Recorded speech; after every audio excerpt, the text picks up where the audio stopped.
Welcome back, everybody, to VVR. We're going to continue on the deep talks with Gilbert here, who's in the studio today. Oh, wait, there he is. Hello. Yo. All right. And we're going to continue on with our normal spiel. And last time we talked about just, how we got to where we are. And we're going to continue that topic today. The chronicles of our lives. And I'll start us off with, I asked you the question, what toys defined us as people today? Like for me, back in, when I was watching Toonami and all that stuff, I was watching Gundam, right? Yeah. And like Beast Wars and all that stuff. That was my main stuff. So for me, I went to Walmart and they had a frickin' Gundam figure there. It wasn't that expensive. It was pretty decently.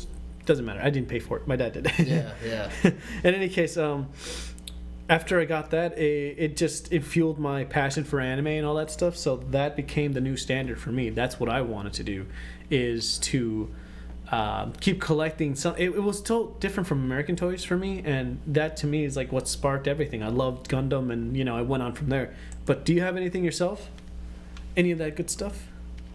Probably, I think, shoot, if I were to think like toys or even figures, probably the regular, like a Spider-Man, Goku. Yeah. I think the all like hero type, everybody wants to look up to action figures. Absolutely. So those are the only things I could think. I don't know if like defining anything really, or how it's like. Well, did you have toys when you were growing up? Yeah, I had toys. Yeah, of course. I feel like I had a lot of toys. Yeah. Was there any ones that stuck out to you, like you said? It would have to be the Dragon Ball Z Goku. Oh yeah, absolutely. I think he was like Super Saiyan 2. Yeah. So it was that was a good time. Yeah, it was sick. So that's the only one I could think of like sticking out to me. Dude, when I was watching Dragon Ball Z, I rewatched it. I rewatched Dragon Ball Z. I got Dragon Ball Z Kai, which is like an abridged version of like everything that happened. From the first all the way to, I want to get the Buu Saga, but I got to the Cell Saga. Man, it brings back memories of like when I was watching that stuff back in Toonami and Cartoon Network. But that's what made me who I am today.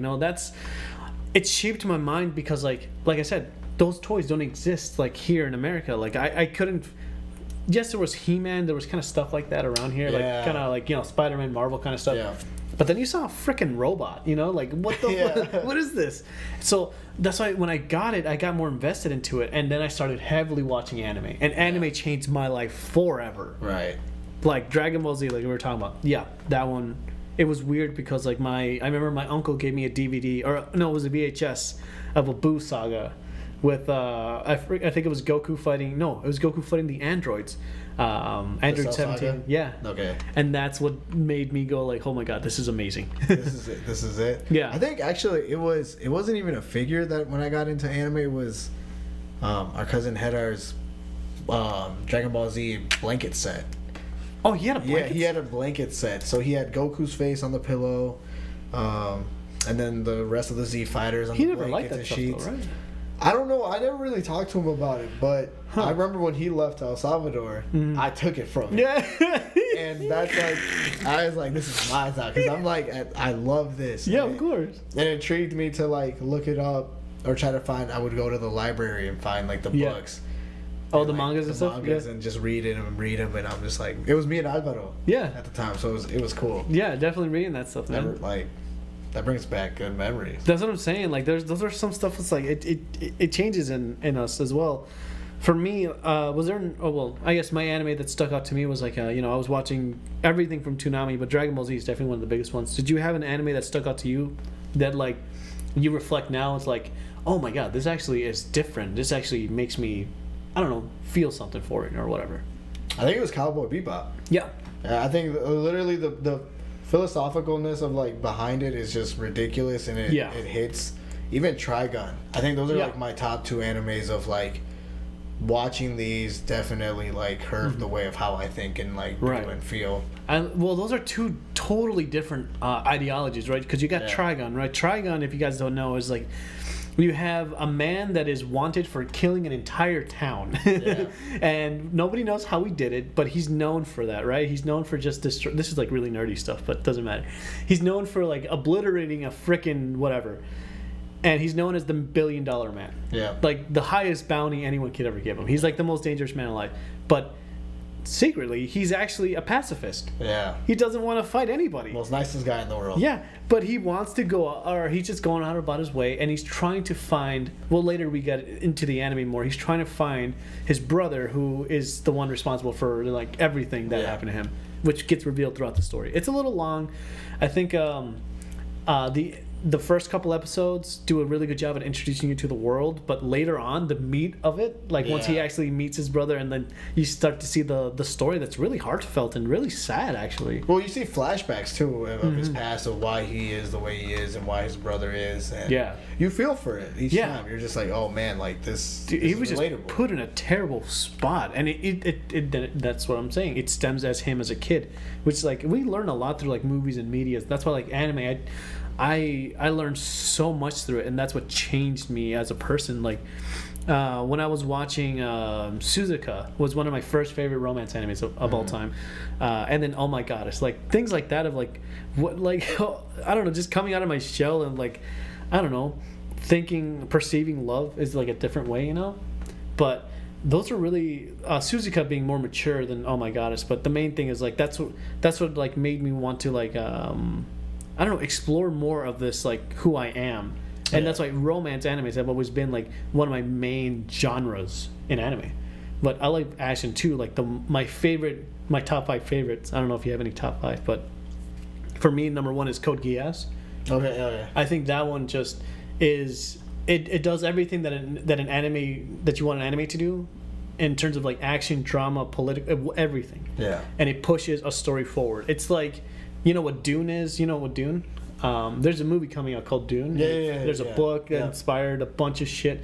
I feel like Code Geass, this is like just me like overhyping it, but I feel like that's what Code Geass is because it has so much more and you have so many philosophical dynamic plots and so much like it was like the anime equivalent of Game of Thrones. You just never knew it was going to happen. Oh, really? Okay. Yeah. Same thing with like Attack on Titan, but that's like for another generation. But for me, Code Geass. Number 2, Full Metal Alchemist Brotherhood. Yeah, it's a great. You can't go wrong with Full Metal Alchemist. Did you have a difference between Brotherhood or the regular one? I like the original. The different ending. Yeah, I think it's weird, but you needed the movie to wrap it up. Yeah, I think it was just like a good way to throw off the fans. Yeah, and to definitely wrap it in your own way because you remember it. You're just like, this is how it ended. And I like how that one too because they were writing, they were still developing the manga, I think. Yeah. Yep. And so they had to create a different ending for it, which was still pretty cool. Like they're both great animes, but I love Brotherhood a lot more just because like there's always a debate of like which one's better, but it comes to personal preference, and it's whichever one you want is fine. I think it's just really the people just want to see that happy ending and don't want to see the sad like depressing one. Is really it. It's. Which I enjoy it because it's just the reality. It's like I think, correct me if I'm wrong. I think they went to an apocalyptic cold second. No, it was a multiverse reality of like a World War II without alchemy or whatever. It was like more gritty, but you still had the main characters there. And it was just this weird little twist to it. I just perceived it as always the real world, the world that we live in, and then just the world where alchemy exists. Yeah, and so. I mean, that's why I love it because it's super philosophical. Yeah, I even sometimes like if I'm bored, I'll watch where God is talking, where he's talking to in Brotherhood. Yeah, and then I was just like, I like the little quotes he says, and it's just like, dude, just the whole thing. The finale, I think, is a little, it's here and there for the finale. I think it works, but the whole show up to that is phenomenal. Yeah. But to me, it just holds up to being one of my favorite of all time. But I'm glad you like that one too, because I was like, as growing up, wow, how amazing that show came out. It just changed lives, Yeah. It. Oh, what was it? It was on Toonami as well. Yeah. That's how I discovered it too. I think it was also Naruto, right from the get-go, 2005. That's my third favorite. I will claim it. Yep. I've been on that since then. That changed everything. That changed the game. It was the longest running anime I've ever seen, besides One Piece. I didn't finish One Piece, but like, I don't know. Evan's the only other person I know who watches One Piece now. My friend watches it and he's caught up, and I'm just like, man, that is dedication. It's like 3,000. He loves One Piece. He's a fan. That's like 3,000 episodes. Yeah. I don't know how you could do that. Yeah. I can't do that, man. It's too much. I find it repetitive, and like the arcs kept going to a certain point. Yeah. And then it changes. Then it gets real. Things actually happen. But I don't know. I mean, like One Piece is cool and everything, but I don't know. I just never got into it. I got up to like the Thunder God, which is like very early in the season, like season 6 or something like that. But not much for that. Yeah. I think if I were to name the 5, it'd be Cowboy Bebop. Yeah. Just because of the depressing reality. Nothing's gonna end happily. Yeah. Which I rewatched, and it's fucking amazing. Then Trigun, because of just like being the kindest person ever, even though you're being perceived differently. Yeah. Naruto, for people always judging them and being lonely, but overcoming it. That growth is the best story arc ever. Super awesome. Yeah. Dragon Ball Z, and these aren't in order. Yeah, of course. But Dragon Ball Z, just pushing your limits. Never stopping at like one point, or just like keep pushing beyond that. I really admired what they did with that, because they just go ham. Yeah, I know. Yeah. Yeah, I mean, people will debate on like Super and stuff, but and then Kirby promoting eating your food. Oh yeah. That's it. Kirby. Is that an what is Kirby? It was like a cartoon anime. I remember the show. Oh, is it the one from 4Kids? Is that Kirby. You're talking about the actual. Okay, I thought there was a different thing, but if we're talking about the same thing, actual Kirby. I know exactly what you're talking about. He just eats all the food. Yeah, that's it. The Kirby from Smash. That's Yoshi's favorite thing, I think, right there, is Kirby. Is it Kirby? I think he mains Kirby. Oh, man. That's awesome.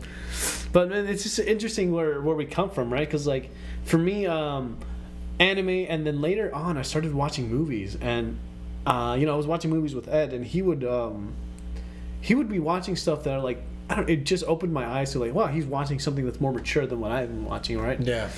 And then later, I built my own collection, and I have his books even still. I have all his DVDs. Yeah. Okay. Which we found when my mom moved to Texas. Yeah. She's like, hey, here's this book. Do you want to do this? And like instantly, I'm like, fuck. I can't handle this. Like, and then 10 minutes later, here's another one. I'm like, fuck. And then, 10 minutes later, here's the last one. Like, oh, I'm broken already. Down. I'm in tears. Like, Because like you watching, like, fuck, man, watching the movies that he used to watch, and you know what I'm saying, like, it's just like I have this what's it called? There's a quote that I used to do. This fucking fly.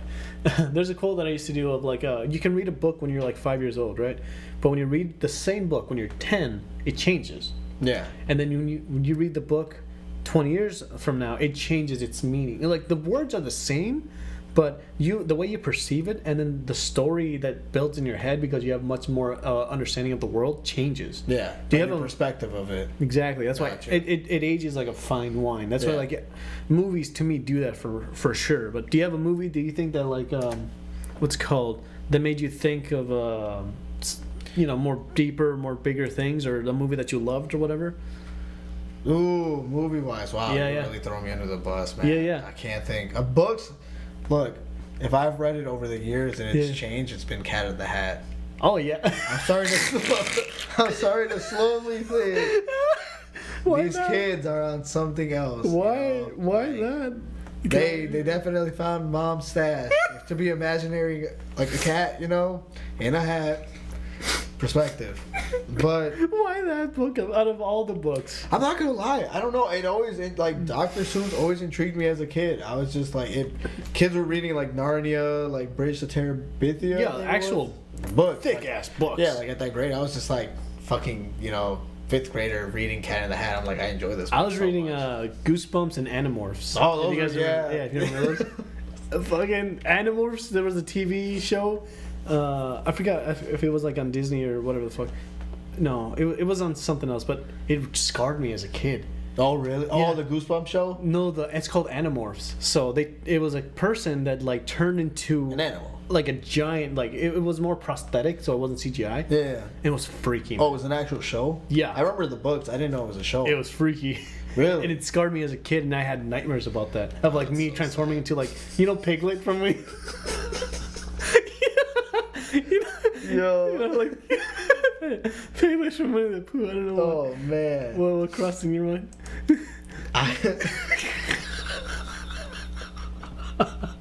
Like Piglet from like Tigger and Pooh. You thought you were trying. I don't know why. I just no, that's what it looked like to me when I was a kid, and in my dream, that's what I was transforming into. I don't fucking know. The Piglet. All right. You never had anything like that? Can you be terrified from it? Yeah. I can't think of anything. I bet. It's just me here. I think my mind just wanders more when something happens to me, but fuck. I think I'm like, no. Never thought of. There's never been like a dream that you've had that's like, oh my god, I just can't fucking deal with this. Oof. No, not even in scary dreams. Do you have that issue? I have a recurring dream. It's really fucked up. Yeah. Fuck, I don't know if I want it. It's gonna happen tonight. Is that recurring? No, it's really fucked up. It just happens every once in a while, and it's a sad one. It's not even a funny. It's really. It's sad. not scary. No. Oh. The scary ones are like, I don't really dream that much, and when I dream, it's usually because like I do melatonin. Okay. Oh. And it puts me into this weird, like, in deep thing, like a trance almost. Yeah. Like, do you, when you have bad dreams or nightmares, like scary dreams, what do you typically do? I fight back in my dreams. Yeah, I fight back. You fight back as well? I fucking fight Which, back. I forgot the meaning behind it, if you're fighting back in your dreams. I wish I could look it up maybe for next time. But. When I was a kid, right? So, like I said, thinking about trauma and like movies, right? Yeah. What traumatized me as a fucking kid is my mom would be. We were living in Los Angeles, right? And my mom and my grandma every night, I don't know why, but they would play The Bride of Chucky. Oh. Every Don't do this to me, man. I remember this. I was a kid, man. Don't make fun of me. I remember this. I remember you hiding under the blanket next to your mom because you were playing Chucky. Yeah, I was afraid. So, okay. So here's what... You fucking asshole.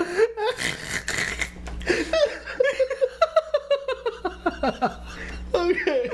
Let me tell the story. Yeah, keep going. Sorry. You can tell the story. These are like things that are coming back as it's hitting me. I'm like, I remember this stuff now. I'm glad you came over, man. Yeah. This is a good time. Okay. I can't Continue. Sorry, guys. I only had a fucking peanut butter sandwich today. That's it. All right, so back in the day, my grandma and my mom would be playing The Bride of Chucky on VHS every night. Yeah. Why? What do you think? Okay, think of it. If you had a kid, don't you want to fuck him up by putting something like putting The Exorcist on, or putting something really scary in front of him? Yeah, but it's just like... Isn't that funny? Yeah. That's what they did to me.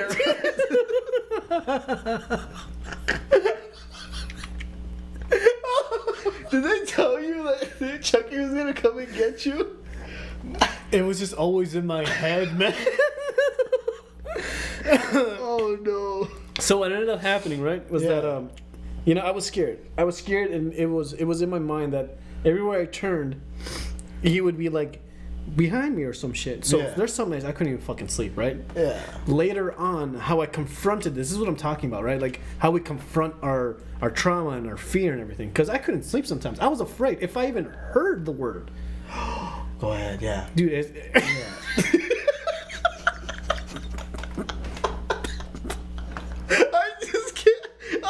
I'm so sorry. I'm just flashing back to that night where I remember coming into the room and you're fucking tucked in. At Grandma's house? In Grandma's house. And you're just like, I'm like, what's wrong with Arturo? She's like, your mom's like, he doesn't like Chucky. And I'm like, bitch, why are you playing this right now? I looked over at the TV. I'm like, Chucky's playing. I'm like... I thought it was a joke. I thought you were playing along. I was not, man. This is real. I was traumatized, man.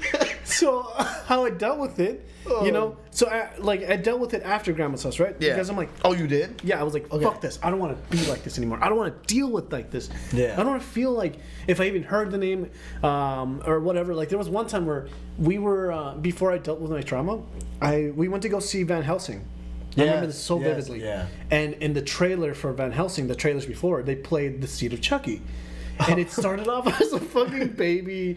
And it's just like, you know, they're showing all the flashbacks to the movies. I know what you're talking about. Yeah, and then it just, a baby, like, it zooms into the baby's face, and then it turns. But then I rewatched it, I'm like, I rewatched it just like last week, I'm like, this is what I was afraid of? Yeah. What? Like, I felt stupid. Yeah. It's disgusting CGI. It was fucking terrible. But that's what, like, so how I dealt with it, right? Was I'm like, I'm not gonna do this anymore. So when my dad was living in this other house back in St. Paul, I was like, fuck this. I think it was like a year after I moved out of Grandma's house and I went to my dad's. And from there, I was like, fuck this. I just can't. So I played Child's Play 1. Yeah. And then I was like, this is awesome.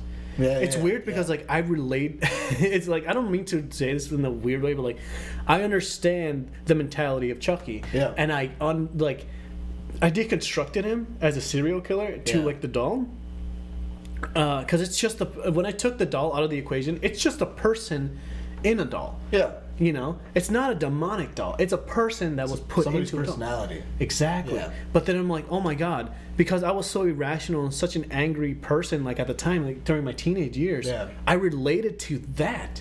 And that's what got me out of it. So then I went and I bought, I went on a huge Chucky binge. I bought like shirts. I bought fucking the box set because like I just love the character. Is that why you had the Chucky shirt? Yeah. I didn't know that. That's why like I love the character. And then after that, when I separated from a long time ago of like not confronting my fear because I would just hide under the covers, I didn't like throughout my years, right? People would be playing that. Yeah. It was everywhere. And that's what I was afraid of. It's like a bully, like you're walking down like to your next class and the bully just that he's coming. Right. And that's what I was afraid. I don't have anything that's phased me through my life. I do remember certain times where I was afraid of. It hit me until like a little bit of childhood. It was. I don't remember the movie. I wish I could rewatch it and see like the whole thing because I memorized. It's like somebody going into a house and there were like little clips, but I remember it was. If you can describe the movie, I can probably tell you what it was. It was like a little person, and he starts to eat himself in this horror movie. It's probably Master of Puppets. I don't remember. We'll keep going, yeah. But he starts to eat himself, and it shows another clip of something else happening, and it shows back to him, and he's like slowly eating himself little by little. And I think that traumatized me. I was just like, "What am I watching?" Back in the 80s, I believe it was an 80s film or something. Yeah, it was. Yeah. It was an old film. You can actually type that in. We'll probably find the answer. But the main thing is, back in the 80s, they were really experimental with their stuff. But the way they did prosthetics, like in The Thing, The Thing is insane, man. If you know The Thing, it's like the movie The Thing. I think it was like 1990s or whatever the fuck it came out. Yeah. The way that they stretched this monstrous thing and they made it look real, not CGI, fucking real. Yeah. Things like that, and like how they made obviously how they made Chucky work is another thing too, because it's some of the scenes. It's a small person in a suit. Oh, is it? Yeah, and then animatronics, how they were really pushing the boundaries. Dude, this isn't the fucking 80s. Yeah. Well, now it's like progressed to like, I can't believe this sometimes, because sometimes it's handled bad. But my God, there was things like that. But there was a Hellraiser, if you know Pinhead, right? I've seen the first one. Yeah, which is like it has some pretty good stuff in it, but there's the Fly, with I forget the guy's name, but anyway, the Fly with Jeff. Whatever the fuck, you guys know what I'm talking about, where it's a person decomposing and turning into an actual fly. It's I have seen it. No, I have seen that movie. It's horrific. Sci-fi. Best place ever. But I do remember it. But that's what I'm saying. they were pushing the boundaries of some of this technology of how the fuck did they do that and make it feel believable. Yeah. Because like today, some of those movies still hold up. I can't watch The Fly without like shuddering and thinking like this is horrific. This is the epitome of horror. Well, there's a part where, if I remember correctly, there's a part where the girlfriend comes into the store because he runs what, like a comic book store or something? I think so, something like some that. Type of store, and then you see like his half deformed. Yeah, I remember that. Yeah, it's horrifying, and it's a normal dude. He's not a horror. He's not a serial killer. He's just a normal dude that did some experiments. I forget what it was, but he's turning into a fly, and every other day you see small little changes until like his face just pops off. Right. Fuck. Oh, I know another one. It, the clown. It. Oh, that one fucked me up. I'm not going to lie. That one, I don't think it fazed me so much. There was one scene they got me. I remember the first time where I saw it was, I think, like his teeth. Mm-hmm. Other than that, I was just like, he's a clown. I just forgot. No, there was one scene where he, and I can't find this anywhere, but it's when he's killing someone. He's in a library, and there's this kid, I think reading a book or something like that, and I can't find this anywhere. So I think my mind just made this up. But he pops a balloon, and the balloon goes up to the kid, and the kid like picks it up or someone, and it explodes, and their face comes off. Oh. And I don't know. I can't find that. But he was dreaming though. I don't know. Isn't that the newest one? In the newest one, they do some other stuff, but no, I'm talking about like the original one that came out. It was a series it was a TV series. I can't find that anywhere, but that one fucked me up. Really? Yeah. It was just the fact of like, oh, it's just a balloon going. It came out of nowhere. Yeah. I didn't know it was from that movie, and then the balloon pops, and then the person's face comes off, and then there's just a skeleton underneath. Oh. Freaked me the fuck out. Yeah, I can't think of anything. But you know, one of my favorite horror movies of all time though is, do you remember Sleepaway Camp? No. Why does it sound familiar? It's because we used to see it. Sleepaway Camp. You probably remember. So it's the point of there's this girl. You remember like what's it called? Jason Voorhees. You know, like the Friday the 13th. Yeah. It's in the style of that. Like it's kids in a cabin in the woods, kind of retreat or whatever the fuck. And it's kids are being murdered one by one. Yeah.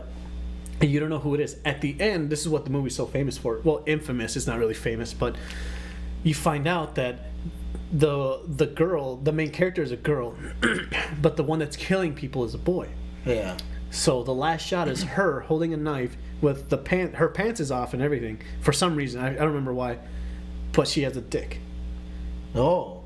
I don't know. I forget how that actually works in the story. Yeah. But it turns out that because she has a penis, it freeze frames in the most horrific shot of her. Like her mouth is exaggerated, like open to the to here with a knife, and you just see her bush or her penis, and it's like, what the fuck is this? Yeah. It's a weird ending, but it's like that one always stuck out to me. Sleepaway Camp. Really? Yeah. And then Master of Puppets. That one's like a more. It's still horror. Yeah. But it's more like. It's more goofy than horror. Yeah, I don't remember. I just remember that scene of him eating himself, and I think it was like biker gangs or something that were in there. What the fuck? But I want to see this. Yeah, and I remember the one I was terrified too. I think that traumatized me for a bit as a child. Was always making sure I would look in my toilet seat before I poop. Was what? Wait, what? It was like an 80s movie. But I remember it shows a girl like walking into the stall because they're getting killed off exactly the same. I can't remember which movie it was. But she goes to sit down, and this like snake thing like basically shoots up her butt, and she gets possessed. And then all of a sudden, I think that's a Nightmare on Elm Street. Is it? Maybe. No way. Yeah. But it like basically shoots up her butt, and she gets possessed, and then it starts like infecting people little by little, like these little like snake, little slug things, and it starts to kill off everybody.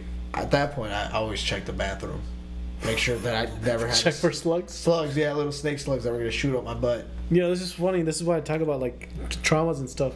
Because now, do you still feel like you're doing that today? Dude, honestly, no, I don't think so. Like that, it doesn't like mentally. I think of like, oh yeah, there's something there. You know what I do? What? You know, when I was a kid, I used to always open the curtains. Yeah. And for the shower. Yes. Always. Yeah, same. So it wasn't because there's an infamous scene with Psycho. Like the movie that a girl's just taking a shower and then she gets stabbed or whatever. I never saw that. What I associated with is that possibility of someone being on the other side of that. Yeah. That's what always freaked me the fuck out. Now I don't give a fuck. Like, if someone's there, fuck it. I don't give a fuck. I was out of fear of like of a ghost or something being on the other side. Do you ever believe in ghosts? Yeah. I have a story of what back in California where I don't believe so much in ghosts or spirits, but I believe in something truly terrifying as you can call it the devil. I call it pure fear. Okay.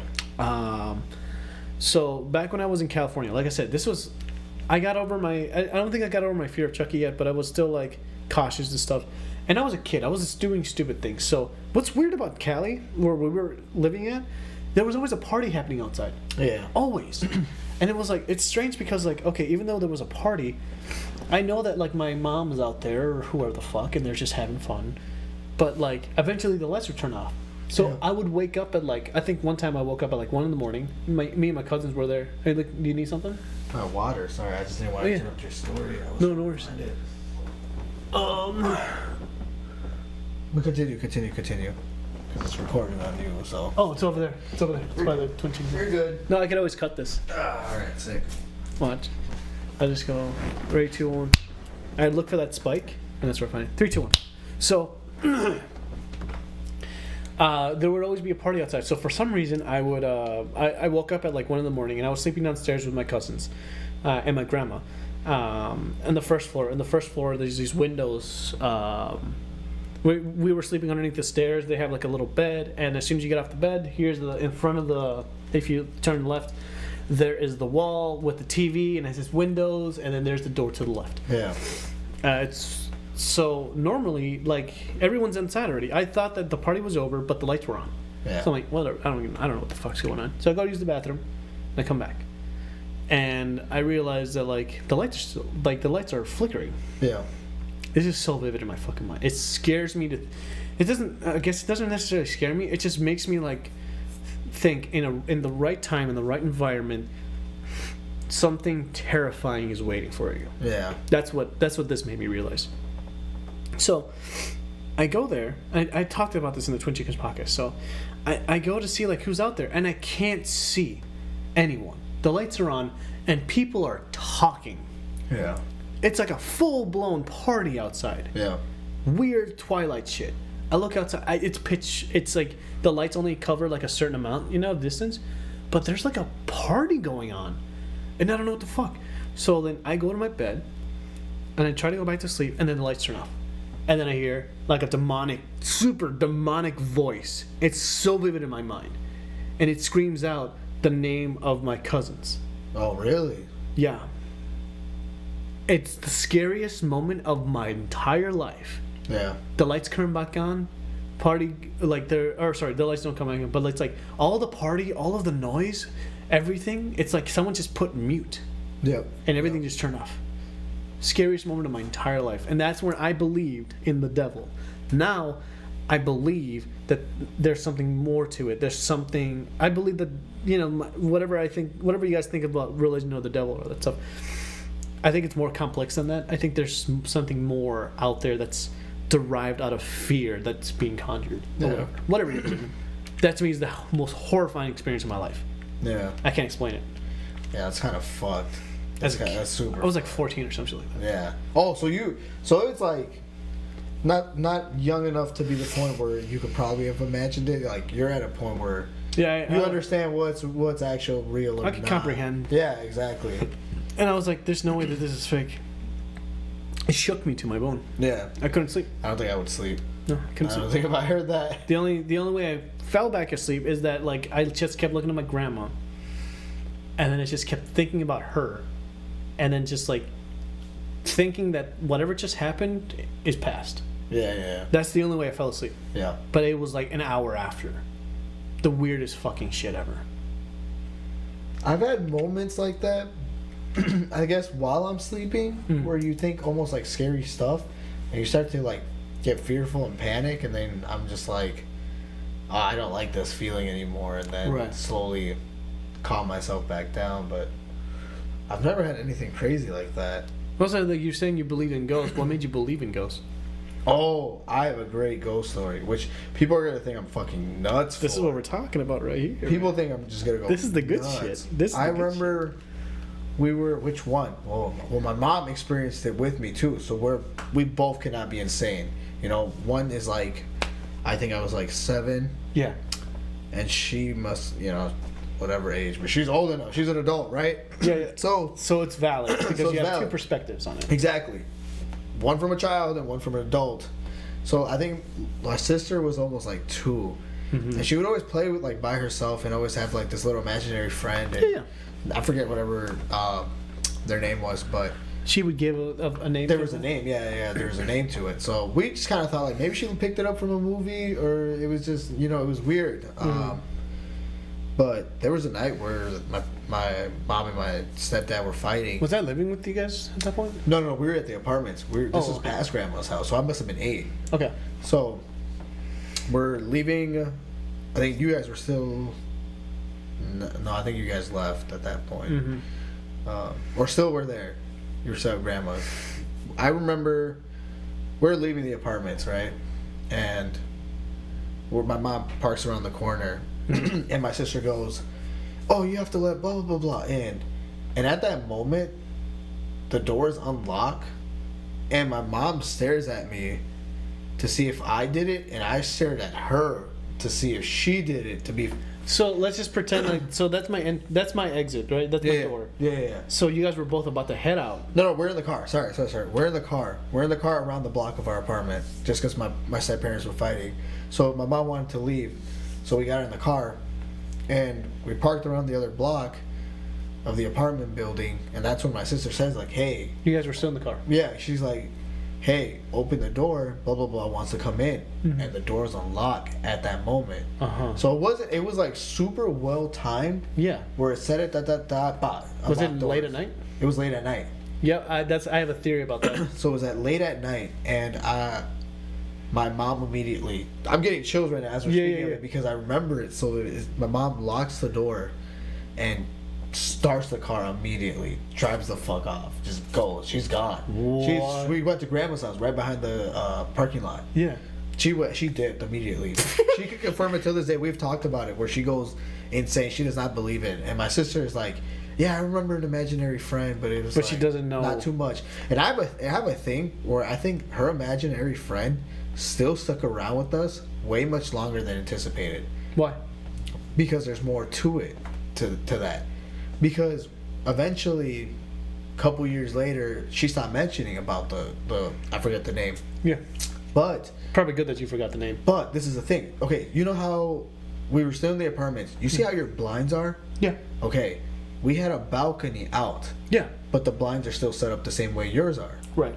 So, basically, if the sun is at the right angle, you can see shadows. Shadows coming in from the blinds. From the blinds. So you can basically see... It was so weird. I remember my brother was playing, basically, if I'm just skipping over this, my brother was playing out in the living room. I was in my room. I was doing whatever I was doing. I must have been like 10. Right. Or 10 or 11. And I remember like hearing him play, and I was like, well, I'm confused. Why is he playing? And as I'm walking out, I could see immediately as I'm turning like this corner. Basically, This is a perfect example. Yeah. As I hit this corner around to turn, he's here in the middle. That blind is closed, so you can see shadows from him. Yeah. Or like basically how I can see your shadow behind you. Oh, like that? Yeah. So I see his shadow, and I see a child's shadow. Right next to him? I swear, I'm still getting goosebumps right now. Yeah. It was a child. And immediately as I turned, and it's starting to hit me like, what is going on? Yeah. The child gets up and runs, like immediately moves out of frame. What? Which goes from, if we're talking about these curtains, from shadow to shadow. Yeah. Right? From left to right. Right. At the end of that, boom, gone. Child gone. There's like, people try doing like try capturing that online. Look, I'm getting goosebumps from it. Yeah, I see that. Yeah. It's not a joke. Like, hairs are raising up. Yeah, I see that. I grabbed my brother. Yeah. Booked it to the room. Called my mom. I think we had a home phone, so I'm calling my mom. Because my mom wasn't there. My mom was gone. So it was just me You're and like, my brother. fuck, what's her number? Yeah, so I'm just like, I'm calling, and I'm just like, you need to come home now, Oh my God. And she's like, finally gets there like 30 minutes, because I locked the room. I closed the door. What the fuck? Stay in here. Yeah. She comes home, she's like, what's wrong? I don't want to talk about it. You're here, we're fine. I don't want to talk about it. That's how traumatized I was at that point. And isn't that what's funny? Is like, what makes you think, like, as a child, that you're safe when a parent is around? No clue. Just because I thought she was old enough and she could take care of it, she handled it. So you felt like, because the adult, the adult is like the person that, like we were saying, like last week's podcast is like the all father, the people that we take everything from. They're the ones that create shelter, create, all of these things for us. That they are the security for us. Yeah. So that was your mom for you always. Yeah. So even though, because like now it's like we see like possessions in movies and all that stuff. It's like it doesn't matter who's there. Someone's gonna get wrecked. Yeah, exactly. It's like it doesn't fucking matter. But it was more of like, as a kid, when I saw like terrible things when I like that, there's no one I could turn to, because it's like people probably wouldn't believe me. And at the same time, this is what I was saying. I think that my theory is that during the nighttime, or like how they say like in Halloween, like that's like when it's supposedly the gates of whatever is most open, whatever religion you subscribe to, right?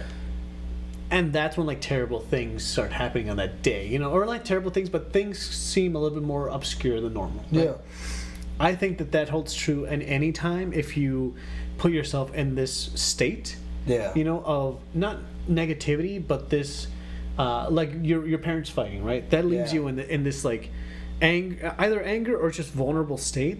And that's what it leads down to. It's the negativity, right? Right. So that whatever you believe in. Yeah. But like these forces come in and they take, they manifest in other ways, and that's the way I see it. I've always been interested in like demonic possessions and demonology. Yeah. Because it's like, well, not demonic, but just demonology in general, of like how you handle that stuff. How do you protect yourself, right? Yeah. And a lot of people, like the priest, like I think I talked to the priest at church. I don't remember who I talked to.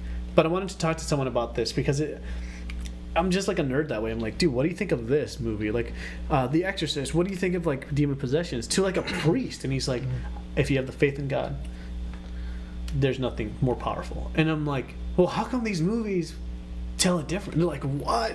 They make you feel like there's something, like there's nothing he can do, but it's more of your faith. That's what I'm saying. Whatever religion you subscribe to, it is whatever. Yeah. But it's your faith in that. So for me, the way I coped with this, right, was that, like I said, I took out the fear in this other reality and just made me more centered in reality. Yeah. More centered in, if this is why it happened, like that thing of me hearing those demonic voices back in California. If it happened back then, it's probably because I was doing something terrible. Right. In that moment, or in that day, or whatever the fuck, that just accumulated so much negativity and like anger and just all of this other things that like made it manifest in that night. Yeah. You know what I'm saying? And I think for you as well, like I said, there's just things that just latch on for a while. But the way I see it is, the way I got rid of those things, those thoughts and just those things, is just like I just chose not to believe in those anymore. Yeah. I chose to live in the reality. And that's how I've just like, I live in an apartment by myself, but I'm like, I'm the most content here. I see so much more positivity that outweighs that stuff. That doesn't even make me think about that anymore. You know what I mean? Did you see the chair moving? Or like... No, that's me. It's the table. Or the table? Yeah. I'm just like, what is hitting this? No, it's me, bro. It's like this. I'm like no. I mean, dude, it gets... I mean, if we're flipping back to this, it gets not worse, but gaps. So... Oh, yeah. There's definitely tons of that. So let's say the first one was at 8, right? Yeah. The next one is, I think, let's say between 11 or 12. The spacing it, right? Like the same day.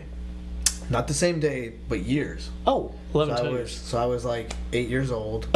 Next one happens. Next incident of ghosting is like 12. Okay. Well, it jumps from 12 to 16. We moved from the apartments to the trailer home out in Lake Elmo. Oh, yeah, I remember that. So, basically, we had a 3 bedrooms. Yeah. my parents were super far at the end of the trailer. Yeah. Me and my sister. One of the first ones? My two sisters, yeah. No, like the... What do you mean? What? Because I think the trailer, it's like a long hot dog, pretty much. It's one of those hot dog trailers. This is what I call them. Yeah, you walk in, and then there's corridors left and right, and then there's the one front. Yeah, so basically if you were to enter, it was just... If you took a right, it was my parents. Yeah. Then you got the kitchen, and then down the hall, further away at the end of the trailer, was my bedroom and my siblings' bedroom. Okay. So my two sisters would share a room, and I would share one with my brother, right? Okay.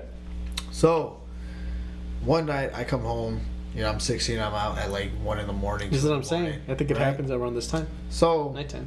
I'm basically going in, and I come home late. I had the Galaxy 2. I remember this so vividly. Jesus. And as I'm entering, my bed is towards the wall. So if I were to lay my head this way, I could see anything from where the door was open, because our door was over here. Okay. On the opposite side. On the opposite side. Okay. And my mom would always leave the doors open, because she was just always like, leave the doors open so I could walk in, check up on you guys, right? I just saw a funny story. Yeah, keep going. I'm I laid down and I'm tilting this way, and I'm looking at the door. Like, yeah. So I'm looking at my phone texting. Yeah. If I'm looking at my phone texting, I can still see you. The peripheral, yeah. Right? Yeah. Okay. As I'm texting, a little boy walks through and jumps onto my brother's bed. What the fuck? Me thinking it's my brother. Yeah. Yeah. I didn't think anything of it. Yeah. I just literally witnessed a little boy. Yeah. Jump on, and I'm getting the goosebumps again, literally as I'm speaking. But is it the same height and everything? It was the same figure, but a little bit taller. Okay. So it was weird because I was just like, okay, I watched it jump on, as if it was just like jump. Oh man, as if it was just jumping on its own bed. Yeah, just running and jumping on it. Yeah. So I saw it, thinking, oh, it's my brother. I'm not gonna pay attention to it. Yeah. Turned my phone off. Turned around. I went to sleep. Yeah. I woke up the next morning and I realized that the bed was not like, how like you didn't normally like open the sheets and like make it rugged. Basically it was used. It was but it wasn't though. Oh, yeah. It was in the same position when I left as I came in. So it basically nobody slept in it. Yeah. And I'm like confused, so I open my sibling's door, and I see my brother sleeping on the floor. What? And I go, I wake up my sister, and I go, hey, what time did he come in last night? Yeah. She's like, he fell asleep with us. Like, as the time we fell asleep, he fell asleep. Yeah. Which, for people that don't know, my mom would make us go to sleep at 9 every night, so we'd be like fully rested for school. Right. So. Was it a school day? It was a school day. Mm-hmm. But I'm out, I'm wilding at 16. I'm doing my own thing. But, I'm out here being grown. And in the cut. Yeah, I was confused. I would be too. I was confused, and I'm like, I don't believe them. Yeah. So I went to go ask my mom, because my mom's a light sleeper, so she would hear anybody walk in the hallway. Right. And I go, hey, where did Miguelito sleep last night? Yeah, where's he been? She's like, in your sibling's room, your sister's room. Yeah. I said, you didn't hear him come out in the middle of the night? She's like, no. I said, well, I need to talk to you. I said, she's like, what? Hey, we gotta talk. And I go, hey, I'm like, this is gonna sound weird, but you remember the child that I told you? Because it clicked. Right. I said, do you remember the child that I saw in the apartments? Because I eventually told her over the years. I told her after a while, like, hey, I saw this. Yeah. That's why I freaked out that day. I'm like, you remember that? She's like, yeah. I'm like, well, it looked identical, but at Miguelito's height, I said. Yeah. So it was much taller, almost an identical size. Like, so I'm like, that is so weird. That fucking is so strange. Uncomfortable feeling ever. Like, oh yeah, is this thing have been attached for this long and following up to the point? But if you're saying to the point of like negativity, it was dark times in that in the trailer and in the apartments and living at grandma's. It attaches to itself. That if you believe in that, I choose not to believe in that because like I'm filling myself in with so much more positivity. I fill myself in with everything. That's why like my studio is a reflection of my inner self, of myself. So it's like, I would just game here sometimes and just with the lights off, and I never think anything else of it. Yeah. I would just, stream on Twitch for like an hour, and it's like with the lights off, and there's just that, and it's like, I'm so in a different headspace because I'm more geared towards like finding success and all this stuff. I never even think about that stuff. Yeah. And since that day, I've never had anything like that ever happen. I just have like nightmares of reoccurring dreams for sure. Right. One that's like really fucked up that I've been wanting to tell you for a while. It's really like it's just sad. Yeah. Because it keeps coming up, man, and I don't know what to do about it. I told my sister about this too. So the dream is, and we'll wrap up on this one. This is our last thing. But the dream is I wake up to find that Ed is still alive. Yeah. In the trailer. Yeah. But my mom is still with Dave. Okay. Her current husband. So Ed is my stepdad. Well, he's my dad, but I call him my dad or stepdad, whatever. Yeah. But he's my dad. And my mom's still with Dave. So what's really fucked up about this is it takes place after we buried him. Okay. So he comes back and he's decomposed. Okay. He's like roots are coming off of him, and it's like it's a symbol of like what really triggers me about this dream is that my mom is still with Dave, and yet Ed is still alive. Well, like come back from the dead, and he's trying to fit in with us. Yeah. In this new environment, sorry. Yeah. Where like my mom is like moving on, but like she's still like doing this, and Ed is just coming up and like restoring his roots are going back into him, and he's like coming back to life in a very strange way. Yeah. But dude, I wake up and I'm just shook.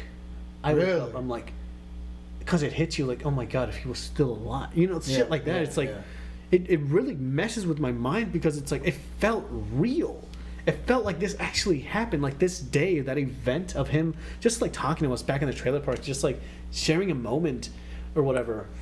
And then Dave is in the dream, and like my mom is like like, hey, I'll see you guys later, and then Ed's just there, just like as not a tree, but like as a person that came out from the ground, as a zombie. And it's the strangest dream, and it always, I don't know how often it happens, but it happens a lot. I'm probably gonna have the same dream tonight, to be honest. I don't know why. Is it because do you get along with Dave at that point? I don't know if they ever see this stuff. But well, like I never compared to my uncle. No, not even close. Okay, not even close. Do you sometimes feel like you wish that like Ed was here over Dave? Well, it's not even over that. It's just I wish he was just here in general. Yeah. Like even regardless if he was with my mom or not, but I'm pretty sure if he was still like alive. Yeah. Their love was the most pure thing I have ever witnessed in my entire life. Yeah. To where I see, like, I've never seen a more happier couple, a more pure-hearted love. Yeah. Anywhere else in my entire life. And my mom admits it too. That's why, like, I feel terrible for what happened to her. Yeah. But like we all we all deal with it in our own ways. Like I've dealt with that's why I was telling you about writing a book to get this grief out of like the possibility of finding the cure for cancer and what that happens in a community of people that believe in God. There's like a lot of opposing ideologies, and I want to write this book, but I've every time I think about it, it makes me feel like if he was here, I feel like I would get a second chance to just like start over. Yeah, okay.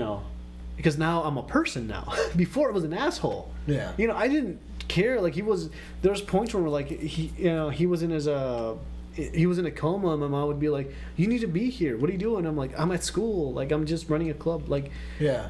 I use the club as an escape, Yeah. Which we can talk about more later, but I used it as an escape to just like like this is where I found happiness, and then I knew that like it's just all of this stuff, man. Just like so, it's pretty much it's guilt. That's just. I have a lot of guilt. Yeah. That's what I'm dealing with right now, and I dealt with it like in a different way, but I definitely see it with those dreams. Like if he was still alive, I would treat him differently. Yeah. You know what I mean? But I think those dreams are like as a posed dichotomy of like, my God, what if he was alive, but he came back as this, someone that's different. So you've come to terms with his passing? Yeah. I somewhere in the back of my head have not clicked it yet. So this is why I did this podcast, right? Yeah. This is why I did this, man. So do you believe in God? It's up to you. Like, you know, it's hard. It's really hard. I'm agnostic. I don't believe. No, it's really hard.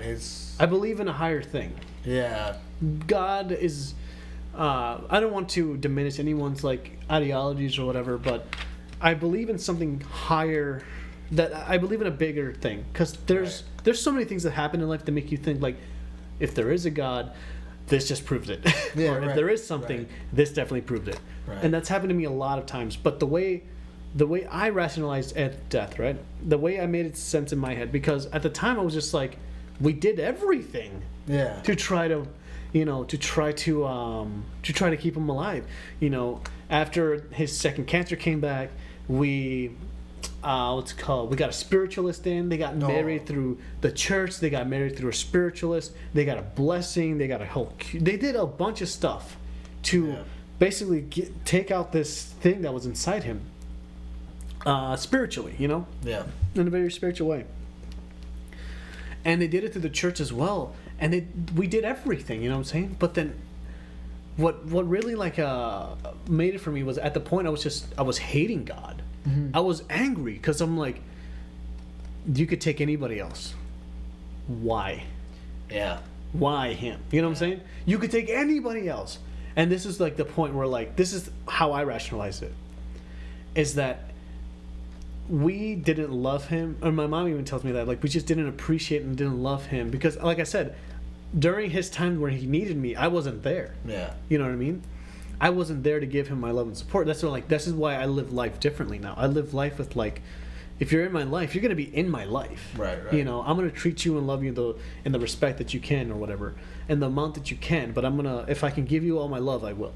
Right. That's how I live my life now. Right. I live it completely differently, but because of those actions, it made me realize that if you do believe in God, it made me feel like, oh my God, like, why is this happening to the one person that, like, is the nicest? He's like the best of the best, the nicest person, the whatever. Why is it happening to him? It shouldn't happen to him. It should happen. I shouldn't even say this, but it should happen to someone even worse, like someone that's a terrible person. At least that makes sense. Right, it makes sense. But it happened to a nice, genuinely amazing human being. Yeah. So then, when he was dying, this is what made it click. When he was dying, I saw him decompose as, like, he's nothing we can ever do. Even if we found a fucking cure, there's nothing. Yeah. Right? But then it clicked. Like, I was so angry at God. I just couldn't understand. I couldn't fathom it. But then I was like, okay, maybe if God does exist, then isn't this a way of God saving him? Yeah. In a way. Because maybe this cancer, the thing that is meant to kill us, because that's how we all die eventually, is through cancer. Yeah. And it's just unfortunate that it happens sooner than later to other people. Right. Because eventually that's how our bodies are made.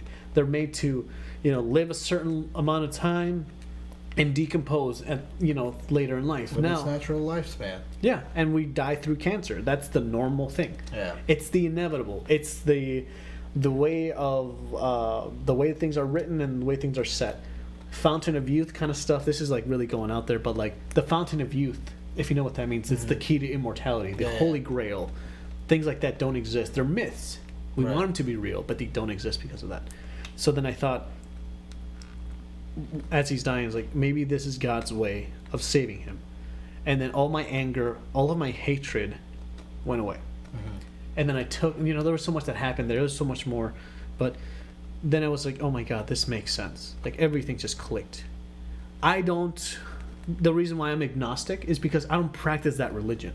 Right, okay. I don't practice Christianity. And therefore, it doesn't mean that those people, or Christianity or Catholicism, I don't practice those things. Mm-hmm. And even people that do, I feel like, wow, you guys are not really making a good example for me to want to be in there, or for just in general, of like, why would I even join this thing? And I'm not saying that everyone's like that. Most people are, they subscribe to their own thing, but I've always subscribed to take religion out of it. Being a genuine human being, number one, is above everything else. That's what I believe. So throughout Ed's death, I really came to terms with this, and that's why, like, the idea of the book came in. And I saw two movies that really emphasized this. One was The Farewell, if you've ever seen that. I haven't. I've not. It's a beautiful movie. The Farewell is with Awkwafina. It's about her grandma is going through cancer, right? And their religion, what they believe in, is that if you talk about that she has cancer, she's going to die, because she was diagnosed with a fatal terminal illness that she was going to die in 2 weeks from now, or something like that. But if you bring it up, if you talk about it, if you make it a reality, then then she's going to die. The whole movie is just getting prepared to, when is she going to die? When is it going to happen? Mm-hmm. But no one wants to say it. Everyone's just trying to. This is what's amazing about the movie. Everyone's just trying to like live like a normal life and just trying to hang out together. And the grandma's like, "Why is so many people here? This is strange." But they're all like, they want to say something, and watching their pain of like wanting to say like, "I love you so much," or "I just," all this stuff. You can see their pain in their faces, man. Yeah.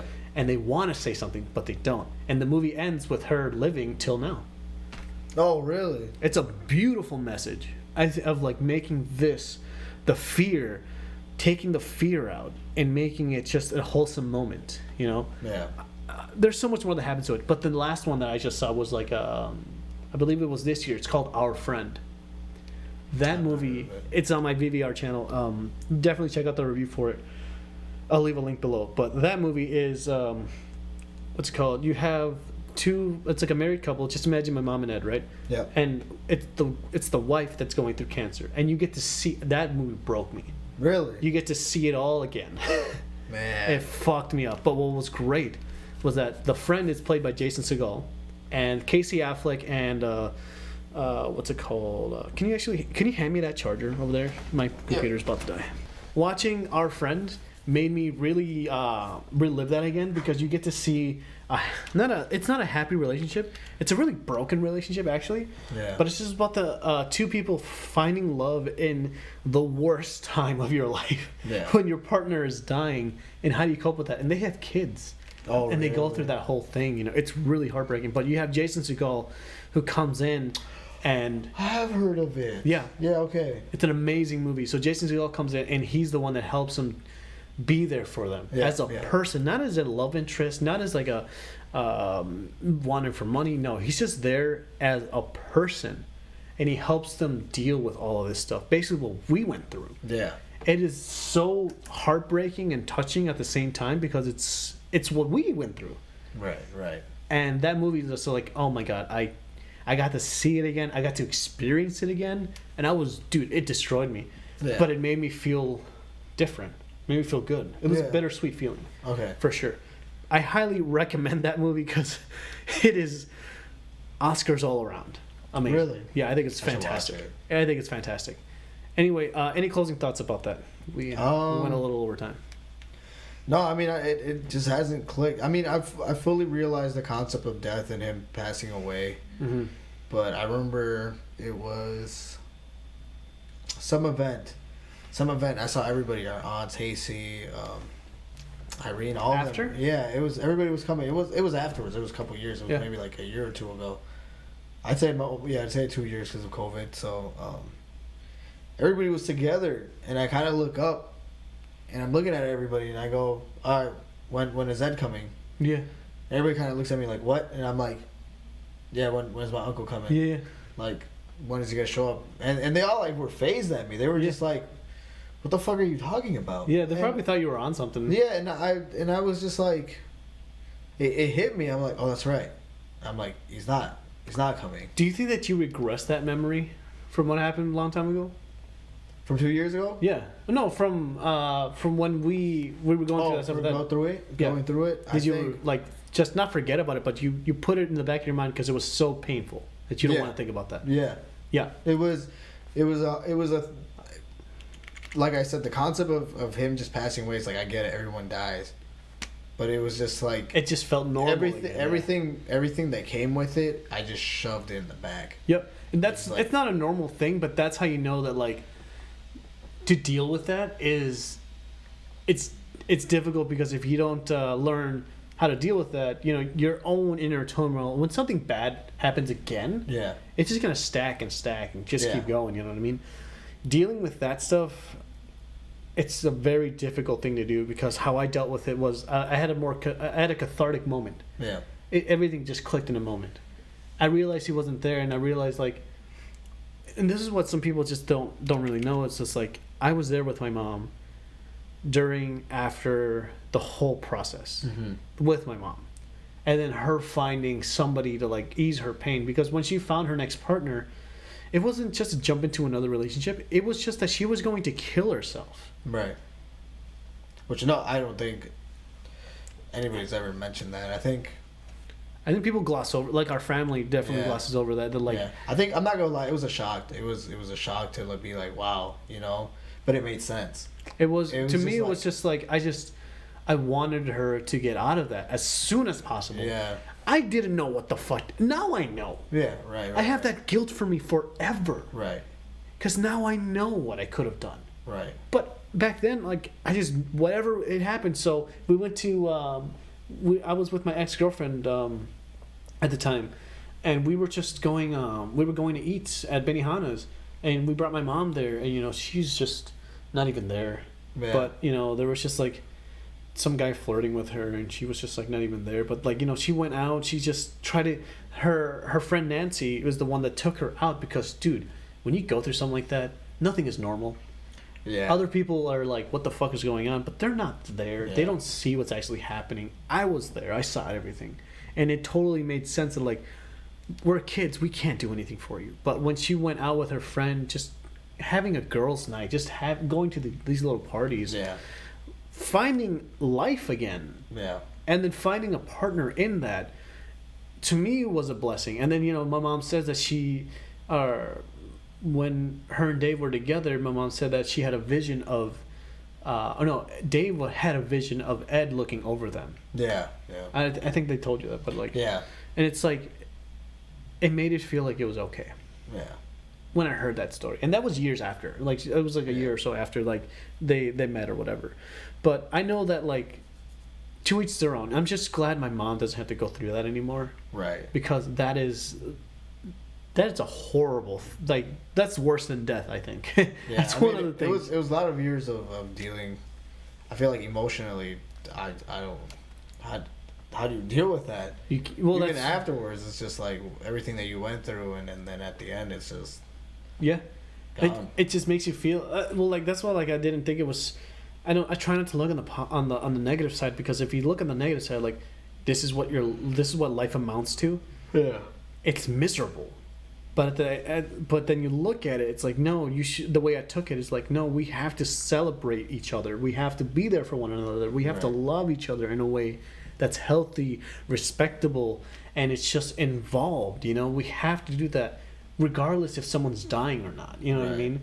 That's the way I took it. I saw it as a different way. But I think, like I said, therapy. I was gonna say, just before, I know it's gonna go a little bit longer, but when's the last time have you gone to visit his graves? I have not. I haven't gone. We should go. I have personally not gone. We should go. And it's been what, 6 years almost? Yeah, we should go. I like I said, it's this guilt and this not toxicity, but just like, I just feel like I let him down in some way. Right. But I know he doesn't see it that way. That's what like makes me feel like I'm not conflicted about it, because the way I see it is not the way he sees it at all. Whether if he's here or not, like the way I think about it is like, he's still here with me. Yeah. As long as I keep his memory and his, like, all of the things that we went through together, he's not gone. Right. You know, he's always gonna be with me. That's why, like, I never feel like I'm alone, or I process his death, but I never felt like he left me. Right. You know what I mean? Right. That's the way I deal with it. But we should definitely go to visit the grave. I think that would be a really nice thing for us to do.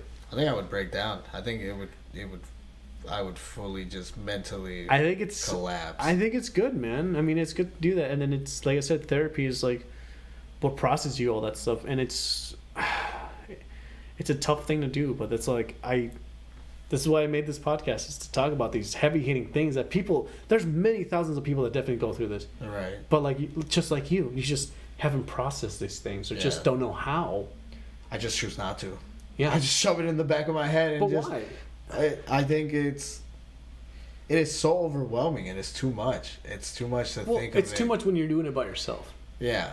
But even so, like, I think it was also being there for my family, you know? Yep, that's why I didn't... I had time for me to process it because I'm just like, hey, I have to be there for them. Yep. Let me shove this in the back of my head. That's why I didn't break down at his wake or his funeral or whatever. Yeah. I think it was the wake because it was before they burned.